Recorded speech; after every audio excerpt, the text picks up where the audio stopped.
Welcome back to Naval Action. It's episode 32 of A Letter to the King. Those of you new to the series, A Letter to the King is me giving us a bit of an update on what's going on PvP-wise on the Euro PvP 1 server. Let's get straight into where we were last week. Now, of course, we're still sort of in the early doors, the tweaking and the twisting and the groaning and the moaning of the new 9.96 patch with all the new counties and regions and the new hostility and all this sort of good stuff. So where were we last week? Well, we were sort of getting our heads around it. There'd been a whole bunch of ports change hand, as is shown by the little white annotations here. Barring 2 or 3 port battles, most of them had just been people taking ports that were out of the reach of the defence of others. There were a couple of port battles, but it was all a bit tippy-toey as we were all getting our heads around it and realising the impact of the new fine wood and the trading and the crafting mechanics, trying to get our heads around how hostility works and setting up port battles, etc.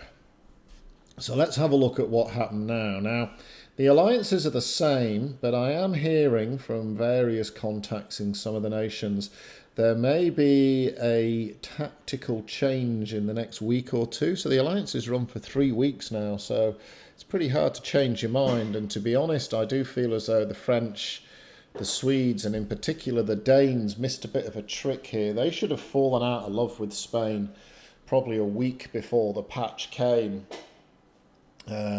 Because being allied with Spain locks them out of a whole bunch of land grabbing, and it's really opening the door right now for the pirates, who aren't a nation, to become one of the biggest nations. So it wouldn't surprise me if we see a bit of a tactical drop-off for Spain, as this area here, which is really blocking the Danes and the Swedes from breaking out. Their only way out at the moment is after the Brits or the Dutch, and they are defending their territories vigorously. So expansionism for the sort of alliance partners in the Antilles is somewhat stymied at the moment. More on that as we get into it proper. So there's been quite a lot of port action. There's been some spectacular port battles, some spectacular fleets screening each other, and some pretty unspectacular hostility generation. We'll talk about that too. So firstly, the Dutch came in and took Quidad, I think it's called, Gibraltar, from Spain. And the understanding to some extent was that, I can't remember where Cabo de Velo is, it's somewhere along here, might be here. The expectation was that Spain wouldn't defend anywhere east of Cabo de la Velo or some such thing. That was kind of the word they'd passed on to the Dutch. But shenanigans would be afoot, and we will see why shortly. Meanwhile, the pirates went on a free tour, snaffling up around Santiago, Novatus. Now, the interesting thing with Novatus is that's got a very nice regional bonus. So in this week's patch, you can now float over the capitals, and it tells you what the various crafting bonuses are for building a ship. That's got the strong hull bonus there. And I'm a bit surprised Spain were happy to give that up. It's only next door but 2 to their capital. But they seem pretty happy for the pirates to have that. And really at the moment, I think Spain they're loving having so much land. They're just wandering around their estates and picking olives and eating lovely ripened tomatoes. And I've barely seen more than perhaps 10 Spanish captains going the biff, other than in the first week up here with a first-rate defence against the Americans, where they pretty much panned the US fleet.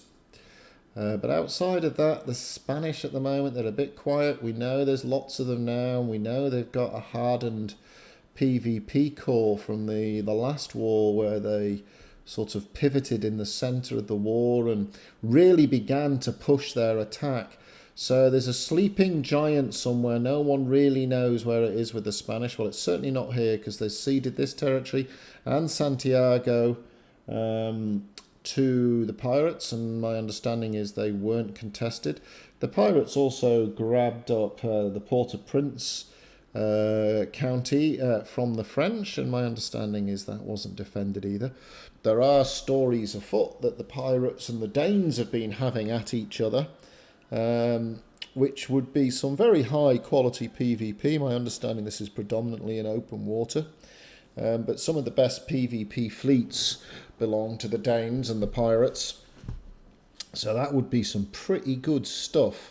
I might have a little trawl around the forums to see if I can find any videos of those engagements, because seeing some of the top pirate clans against some of the top Dane clans, that would be a good sight to see.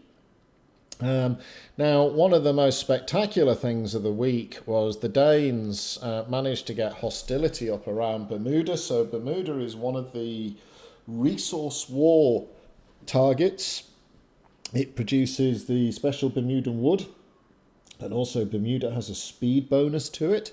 So it's really an attractive area to hold, but it's a complete bugger to take. It's a 3-hour sail in a slow ship. If you die, you're going to port up in a free port somewhere horrible over here. And it's a 2.5 sail back. Now, this is where there was some kerfuffle here, because once the Danes managed to tip hostility, which they did while the British were defending Bridgetown, the Danes then basically logged out under the cutlasses.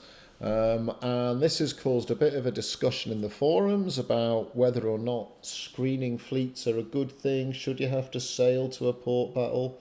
The devs have suggested some sort of lobby system where you'd sit in port 10 minutes before a port battle kicked off. If you had the hostility points, you'd be able to pick what type of ship you wanted to take in there, with some sort of BR throttling around the type of ships that could go into a port battle. The Danes basically all logged in under the cutlasses. The British did have a screening fleet there. The Danes and the Swedes had screening fleets there too. Quite a big screening action took place outside. There were a number of Danes, and this has now been reported by 3 or 4 nations, who, even though they had hostility, for some reason couldn't enter the port battle. And it was longer in some cases than the 2 minutes. There seems to be a bit of a bug that you don't always get into a port battle straight away when you click the cutlasses. I'm not really sure of the cause of the bug. However, this meant perhaps only 20 of the Dane first rates got into the Bermudan ship of the line port battle. However, they were up against a bit of a ragtag. Although it was a 25-man British first-rate fleet, it was a real assembly of people who could be bothered to sail there. And it is a 3-hour sail, and if you're taking a ship of the line, it's even longer. I'd imagine most people cutted it up there and then teleported a first-rate or whatever into port.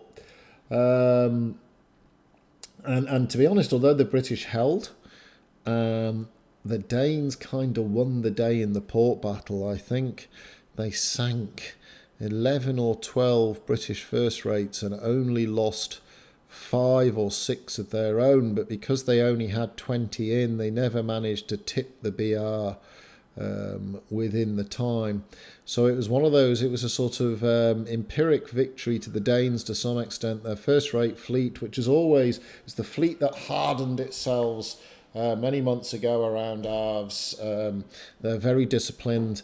They're arguably, and I know I'll get some folks giving me stuff over this, but they're arguably the best first-rate fleet in the game at the moment. The Pirates might have a claim to that, but it has been a while since they've had to face off against such a strong opponent. And that would be a classic if we could see the Danes and the Pirates fighting over the same port. Let's hope for that, everybody. So in the end, the Danes were repelled. As of now, as of reporting, they haven't started re-agitating up there. And I was beginning to think, well, what's going to happen? Because this is one of the best PvP fleets in the game. What is going to happen? They're wedged in here. What are they going to do? Well, we'll find out shortly what they're going to do. The other interesting defence was the French came again to Bridgetown. The British streamed in there with screening fleets. So this is sort of the opposite to the lobby. The British got screening fleets in. They actually managed to screen in the primary French port battle fleet. But the French sailed down with at least 2 fleets and friends. And they managed to get a second fourth-rate fleet in there. Now, it wasn't their primary attack fleet. They'd been tagged outside. The British absolutely spanked them. I think they didn't lose a ship, the British, and I think they killed the vast majority of the French that entered the port.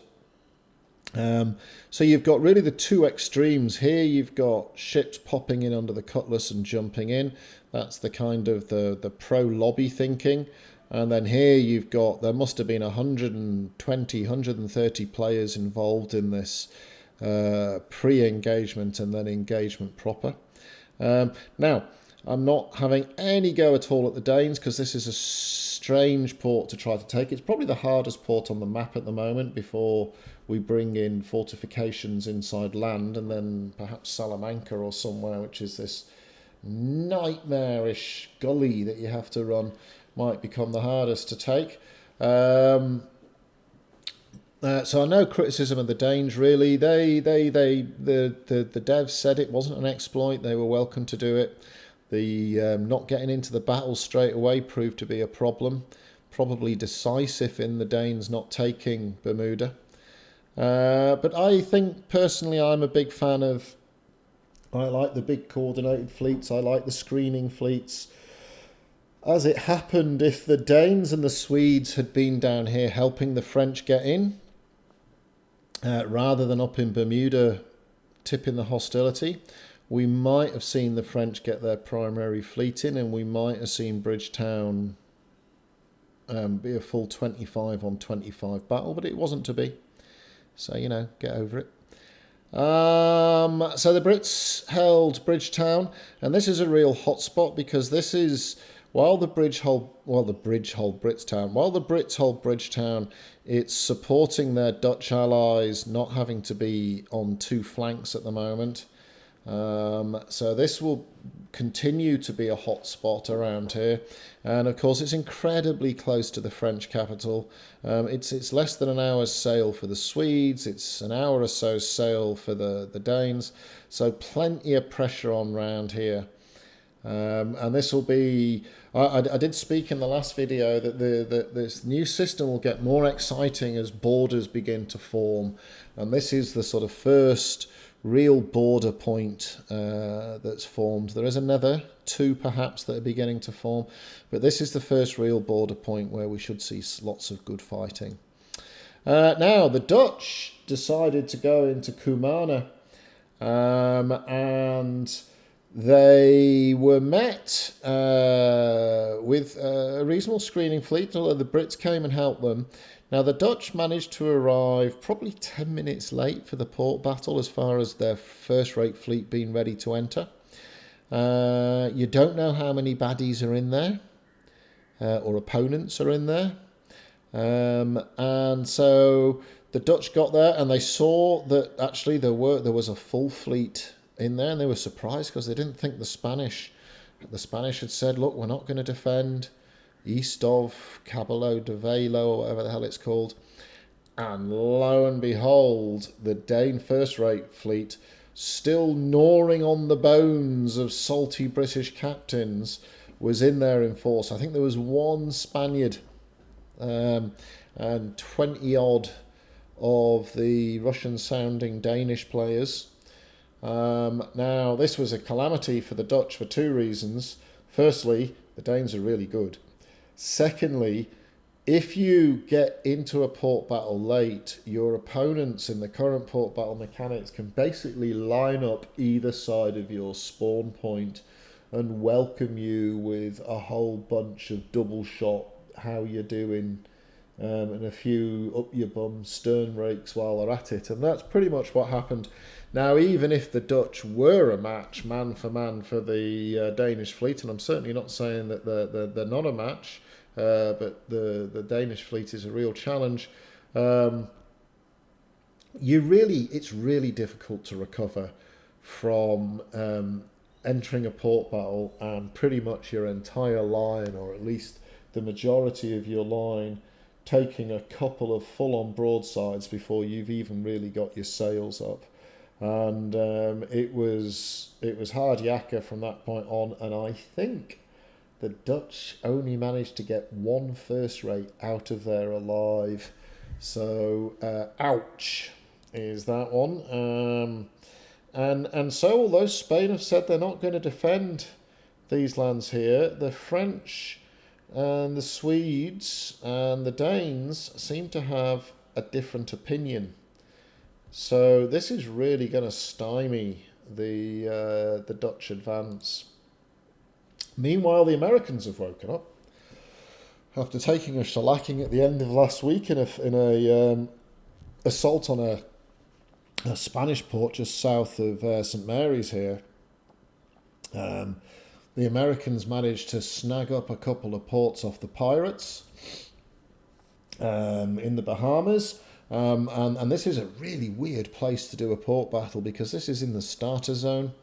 So screening's hilarious because there you are in your fourth rate going, I'll screen these little mercs from getting in and help my American allies, or vice versa, I'll help my pirate allies by screening for them.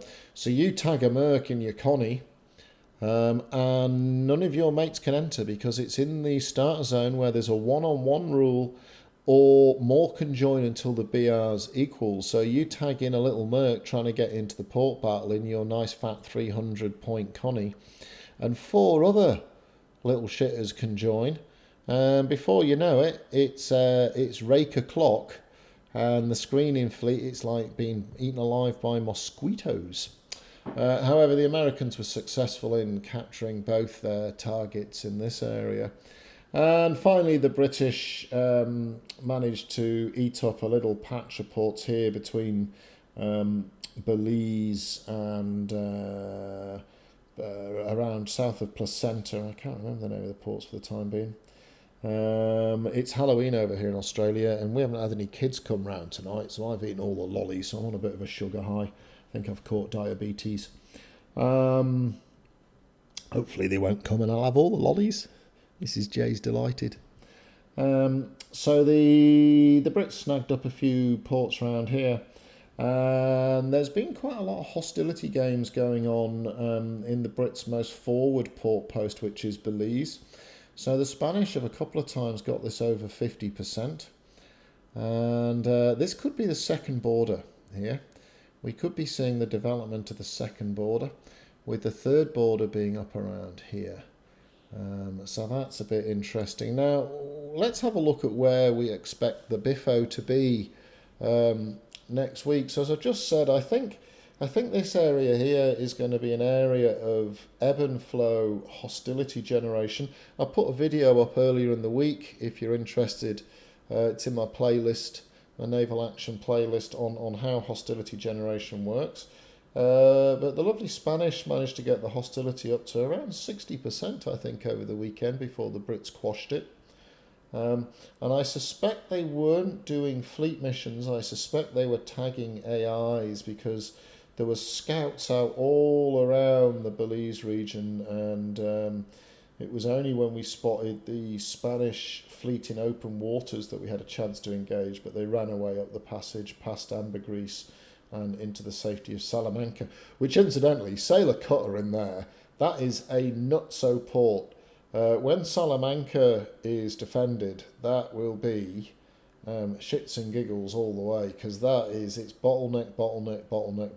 I'll wake up for that one if the Brits ever manage to get agitation high enough in there, because that will be a nutso port battle. Where else? Because the Americans hold the Live Oak, there's two things happening up here. Well, the Americans and the Spanish do. There's New Sumeria or something. and Sunbury, which is where the live oak ports are. So this is part of the resources war. So there's a lot of piracy going on here. It's not just the pirates doing it, it's everybody. You see an enemy ship with of a type trader, and you're chasing that bugger down because there could be some fine oak, and fine oak is the new black. The devs are talking about changing the mechanics of how you get fine oak, but until then, it's the only way to get a sexy time ship. And all the nations are playing now with building sexy time ships to work out what the best regional bonus is and where you should build it. And do you go for a regional refit, or do you go for speed, or do you go for hull strength, and so on and so forth. But I think this will be a real pressure point. This is where the Spanish, I'd imagine the Spanish can just go crafting crazy. They've got everything at the moment. They've got live oak, they've got gold, they've got silver, they've got all the rare woods available to them apart from the Bermudan cedar. So Spain should be churning out ships left, right, and centre, and I hope their allies are taking advantage of that. But I suspect this will be a hotly contested area. This just seems to be, I don't know if you recall in the last wars, the Americans liked to hold a lot of the Bahamas, and they seem to be moving back in there. They're also agitating where possible along this coastline, but the Spanish do seem to be putting it back down. I've noticed quite a few of all nations in this neck of the woods. I think there'll be a false war along Haiti and the Dominican Republic, because basically the only people who can take these ports, other than the Brits, and I don't think the Brits have got the legs right now, is probably the pirates. So the pirates are just going Spanish happy, and this is the real problem for the French, the Swedes, and the Danes. They have buddied up with predominantly the map's landlord, so it's very difficult for them to capture new lands. It does appear that there's a bit of a proxy war going on, and that the Danes will be defending Spanish holdings, certainly until they lose their alliance with Spain, and then we could even see a race to the empty port, where we could see the Dutch and the Danes both trying to raise hostility quicker than the other against these Spanish lands. So that's rather interesting.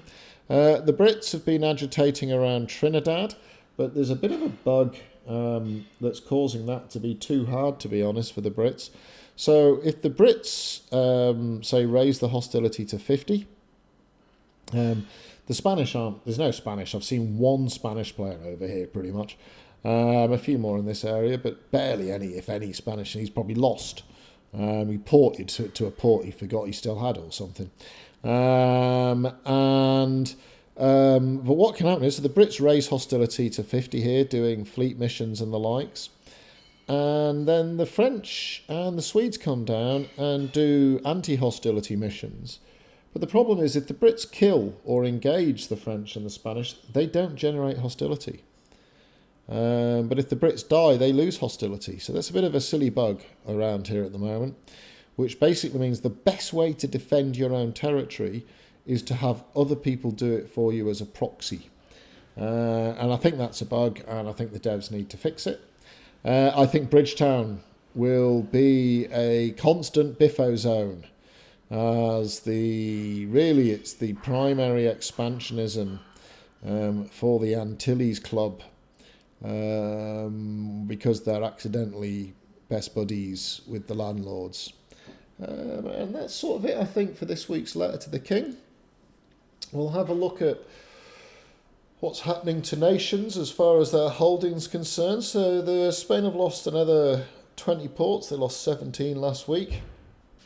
The Brits have eaten only a few, 3 ports. They've been pretty quiet, the Brits, this week, to be honest.